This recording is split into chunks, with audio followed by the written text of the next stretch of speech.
एक ब्राह्मण बालक था, बनारस से पढ़ करके गया। तो पिताजी ने उससे पूछा, पढ़ करके आए हो? बोले हाँ। गुरुजी ने सब पढ़ा दिया? बोले हाँ। बताओ पाप के बाप का नाम क्या है? तो ब्राह्मण बालक ढूंढने लगा सब जगह, पोथियां खोल खोल के। बोले गुरुजी ने ये तो नहीं पढ़ाया, पाप के बाप कौन है? बोले जाओ गुरुजी से पूछ के आओ या ढूंढ के आओ, और जब तक तुमको पाप का बाप ना मिले घर नहीं आना। ब्राह्मण बालक बेचारा घूमता घूमता सब जगह पूछता हुआ जा रहा है, कहीं से भी उसको संतोषजन्य उत्तर नहीं मिला। तभी वो एक वैश्या के पास गया।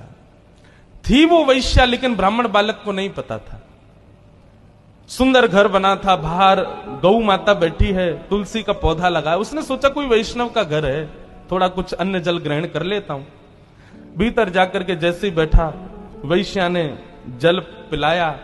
जल पी करके ब्राह्मण बालक ने पूछा, देवी आप कोई वैष्णव भक्त हो? आपका नाम क्या है? वैश्या ने अपना नाम बताया और कहा, मैं कोई वैष्णव नहीं हूं, मैं इस नगर की वैश्या हूं। जैसे ही बालक ने सुना वैश्या, पानी का गिलास दूर फेंक दिया। बोले ओहो, अब तो मुझे गंगा जल में नहाना पड़ेगा, कपड़े सहित नदी में कूदना पड़ेगा। मैंने बहुत बड़ा अपराध कर दिया, पाप का बाप खोजने निकला था, पाप कर दिया। एक वैश्या के घर का पानी पी लिया मैंने। अरे राम राम राम राम, पुण्यम पापम। कान पकड़ने लगा। जैसे ही जाने लगा, वैश्या ने रोका। मन में सोचा, पाप का बाप ढूंढने निकला है बालक, ज्यादा दूर नहीं जाने देते, हम ही मिलवा देते। पैर पकड़ लिए। बोले भगवान, आप जैसे लोग भूले भटके मेरे घर आते हैं, ऐसे मत जाइए ना। 3 दिन से आप भूखे प्यासे घूम रहे हैं, पाप के बाप को खोज रहे हैं, क्या पता कितने दिन तक नहीं मिलेगा। 2-4 रोटी खा जाइए, कुछ प्रसाद पा लीजिए। ब्राह्मण बोला, तेरे घर का पानी पीने से मैं अपवित्र हो गया और तू कह रही है मेरे घर पे भोजन पालो? महाराज, आपको दक्षिणा में 5 सोने की मोहर दे दूंगी मैं, अगर आप मेरे यहां का प्रसाद पाओगे तो। बालक ने मन में विचार किया, है तो वैश्या, अब पाप तो हो ही गया है, जनेऊ तो बदलना ही है, नदी में स्नान तो करना ही है, प्रायश्चित्त तो करना ही है, तो फिर एक संग ही कर लेंगे। अब 3-4 दिन तक बाहर घूमेंगे, कुछ तो चाहिए, दक्षिणा मिल ही जाएगी। अच्छा ठीक है, लेकिन हम अपने आप बना के पाएंगे भोजन, तुम्हारे हाथ का नहीं पाएंगे। वैश्या बोली, जो आज्ञा आप पाओ।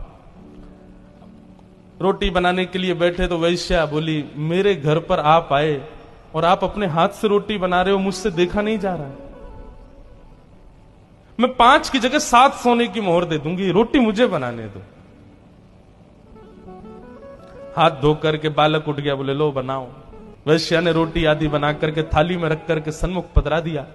बालक जैसे ही पाने के लिए बैठा, वैश्या ने हाथ पकड़ लिया। बोले मेरा मन होता है मैं अपने हाथ से आपको खिला दूं।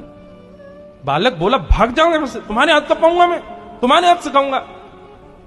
15 सोने की मोहर दे दूंगी मैं दक्षिणा में। बालक ने मुंह खोल लिया, लो खिलाओ। वैश्या ने कवल तो नीचे रखा और कहा, महाराज अपने पिताजी को जाकर के कह दीजिएगा, पाप के बाप का नाम है लोभ। बताइए, आप मेरे घर का जल पीना पसंद करते हैं? कभी नहीं। आपको पता चल गया कि मैं वैश्या हूं, उसके बाद मेरे घर का भोजन पाना चाहिए था? नहीं पाना चाहिए था। मेरे हाथ की बनी रोटी खानी चाहिए थी? नहीं खानी चाहिए थी। मेरे हाथ से आपको खाना चाहिए था? नहीं। ये सब आपने क्यों किया?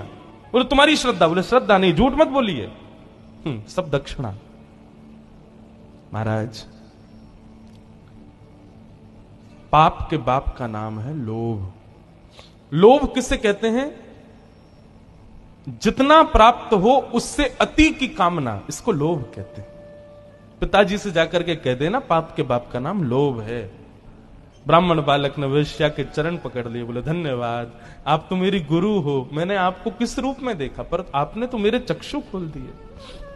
इसलिए भैया, जीवन में पाप से बचना है, लोभ से बचो। यदि कभी आपसे कोई पाप हो जाए तो एक बार एकांत में बैठ के विचार करना कि मैंने कब लोभ किया था। आपको पता चल जाएगा कि आपने लोभ कब किया, क्योंकि बिना लोभ के कोई पाप होता ही नहीं है।